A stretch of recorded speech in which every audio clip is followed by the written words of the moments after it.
अस्सलामुअलैकुम मैं YouTube family tasty dhaba में खुश आमदीद। उम्मीद करती हूँ कि आप सब ठीक ठाक होंगे। अल्लाह पाक हम सबको बरकतों में रिज़्क़ से नवाजे, आमीन सुम्मा आमीन। आप लोगों ने बहुत ही किस्म की चटनियाँ खाई होंगी, हरी चटनी, टमाटर की चटनी, अचारी चटनी, आलू बुखारे की चटनी। लेकिन आज मैं आप लोगों के लिए बहुत ही ज़बरदस्त आड़ू की खट्टी मीठी सी चटनी की बहुत ही यूनिक और न्यू रेसिपी लेकर आई हूँ।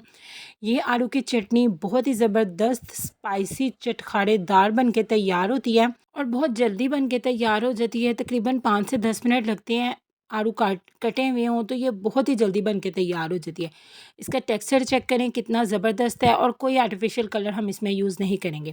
तो यहाँ पे सबसे पहले बिस्मिल्लाहिर्रहमानिर्रहीम मैंने ले ली हैं आधा किलो आलू। आजकल मार्केट में बहुत ही प्यारे किस्म के आलू आए हुए हैं। आप लोगों ने ना इस तरह के आलू लेने हैं, आधे कच्चे आधे पक्के। यानी आप लोगों ने ज़्यादा ग्रीन भी नहीं लेने और ज़्यादा रेड भी नहीं लेने। इससे क्या होगा कि बड़ी ज़बरदस्त सी खट्टी मीठी सी चटनी हमारी तैयार होगी। इसे मैंने पानी के साथ 3 से 4 मरतबा नहायत अच्छे तरीके से वॉश कर लिया है। तो अब मैं इसके छिलके उतार लूँगी। छिलके आपने इसके पिलर से नहीं उतारने, छुरी के साथ उतारने हैं, क्योंकि पिलर से जो है ना गूदा भी इसका निकल के फिर ज़ाया हो जाएगा।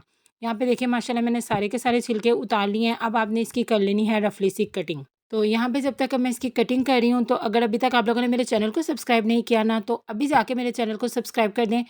वीडियो अच्छी लगे तो इसे लाइक शेयर और कमेंट करना तो आपने बिल्कुल भी नहीं भूलना, और बेल आइकन को भी ज़रूर प्रेस करना है ताकि आपको मेरी आगे नई आने वाली वीडियो सबसे पहले देखने को मिले। इसकी जल्दी जल्दी मैं यहाँ पे कटिंग कर लूँगी। और इस चटनी की ख़ास बात यह है कि आप इसे बनाकर 1 महीने तक ईज़िली स्टोर भी कर सकते हो किसी भी ग्लास कंटेनर में डाल के, लेकिन ये बचेगी ही नहीं कि आप इसे स्टोर से कर सको, क्योंकि जब ये बन जाती है ना तो दिल करता है कि बस चम्मच से जल्दी जल्दी से ख़त्म कर दें। इतनी मज़ेदार और चटखारेदार ये बनती है ना कि इसे खा के इंसान का दिल नहीं भरता, पेट भर जाता है। तो अब हम इसे मैंने कटिंग कर ली है। अब मैं ले लूँगी एक प्यारी सी कढ़ाई और उसके अंदर शामिल कर दूँगी ये कटे हुए आलू। इसके नीचे मैं बिल्कुल लो फ्लेम में भी जला दूँगी और इसके अंदर मैं शामिल करूँगी आधा कप चीनी। चीनी आप अपने टेस्ट के अकॉर्डिंग कम ज़्यादा कर सकते हो, लेकिन इतने आलू के लिए जो आधा कप चीनी है ना बिल्कुल परफेक्ट है। आधा कप चीनी शामिल करने के बाद मैं इसके अंदर शामिल करूँगी 2 से 3 टेबलस्पून पानी। और अब आपने क्या करना है, मीडियम टू लो फ्लेम के ऊपर ना चीनी मेल्ट होने तक ना इसे कुक कर लेना। और साथ-साथ आपने चम्मच हिलाते रहना है। आलू भी बहुत ही जल्दी जो है ना वो नरम हो जाएँगे। जैसे-जैसे चीनी मेल्ट होती जाएगी हमारे जो आलू है ना वो भी नरम होते जाएँगे। तकरीबन 2 से 3 मिनट लगेंगे यहाँ पे आपको। तो यहाँ पे देखिए आलू जो हैं हमारे काफ़ी हद तक सॉफ्ट हो चुके हैं, तो मैं एक मैशर लेके ना उसकी हेल्प से इसको हल्का-हल्का मैश कर लूँगी। आपने ना इसका ज़्यादा मैश नहीं करना है। इसे हल्के-हल्के छोटे-छोटे से चंक्स जब मुँह में आएँगे ना बहुत ही कमाल के लगेंगे। यहाँ पे देखिए मैंने इसे मैश कर लिया। स्पाइसेस ऐड करेंगे, हाफ़ टी स्पून शामिल करूँगी काला नमक का, हाफ़ टी स्पून ही मैं यहाँ पे शामिल करूँगी पिसी हुई लाल मिर्च का, क्योंकि हम अपनी चटनी को बहुत ही स्पाइसी और खट्टी-मीठी सी बनाने लगे हैं।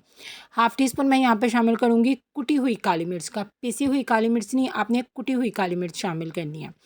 और इसके साथ ही अब मैं इसके अंदर शामिल कर दूँगी हाफ़ टी स्पून इलायची का पाउडर शामिल कर दूँगी और इसे इन नमक मिर्च मसालों के साथ तकरीबन 1 से 2 मिनट के लिए कुक कर लेंगे। मीडियम टू लो फ्लेम पे आपने इसे कुक करना है, ताकि ये जो मसालों का कच्चापन है ना वो जल्दी-जल्दी ख़त्म हो जाए। तो यहाँ पे देखिए अब हमारी चटनी को पकते हुए ना तकरीबन 1.5 से 2 मिनट हो गया। अब हम इसके अंदर शामिल करेंगे हाफ़ टी स्पून कलौंजी का। कलौंजी को आपने इसी तरीके से लास्ट में शामिल करना है, पहले आपने शामिल नहीं करना। और अब मैं इसके साथ ही इसके अंदर शामिल करूँगी 1/4 टीस्पून रेगुलर नमक का। पहले हमने काला नमक शामिल किया था, अब यहाँ पे हम बिल्कुल थोड़ा-सा टच दे देंगे रेगुलर नमक का भी। अब इन दोनों चीज़ों को मिक्स कर लेंगे और मिक्स करने के साथ ही अब लास्ट की ज़बरदस्त सा जो इंग्रीडिएंट है वो हम इसके अंदर शामिल कर देंगे। 1 टेबलस्पून मैं शामिल करूँगी सफ़ेद सिरका। वो क्या करेगा, एक तो इसकी शेल्फ़ लाइफ़ में भी इज़ाफ़ा करेगा और साथ ही यहाँ पे चीनी को क्रिस्टल नहीं बनने देगा। जब ये चटनी हमारी ठंडी हो जाएगी ना, तो इसलिए आपने सिरका ज़रूर शामिल करना है। सिरका आपके पास नहीं है तो आप उसकी जगह लेमन का जूस भी शामिल कर सकते हो। और ये देखिए सिरका शामिल करने के बाद सिर्फ़ 1 मिनट मैंने इसे मिक्स किया अच्छे तरीके से। और यहाँ पे देखिए माशाल्लाह हमारी जो चटनी है वो बहुत अच्छे तरीके से कुक हो चुकी है। इसका टेक्सचर चेक करें कितना ज़्यादा ज़बरदस्त है। तो मैं फ्लेम को इसकी ऑफ़ कर दूँगी और अब मैं इसको ठंडा करके तो आपको डिश आउट करके दिखाती हूँ कि हमारी कितनी ज़बरदस्त सी जो आलू की चटनी है ना, वो बन के तैयार हुई है। ये देखिए माशाल्लाह इसका टेक्सचर आपने चेक करना है और इसकी खुशबू भी बहुत ही कमाल की है और इसका ज़ायका तो बहुत ही लाजवाब है। और इसका ज़ायका तो आपको तभी पता चलेगा जब आप लोग इस ज़बरदस्त सी दिखने वाली रेसिपी को अपने घर में ट्राई करके देखोगे। तो आप लोगों ने इस रेसिपी को ज़रूर घर में ट्राई करना है और फिर मुझे कमेंट सेक्शन में आकर बताना भी है कि आपको मेरी ये यम्मी यम्मी रेसिपीज़ कैसी लग रही हैं। दुआओं में याद रखिएगा, अपना बहुत ज़्यादा ख्याल रखिएगा। अल्लाह हाफ़िज़।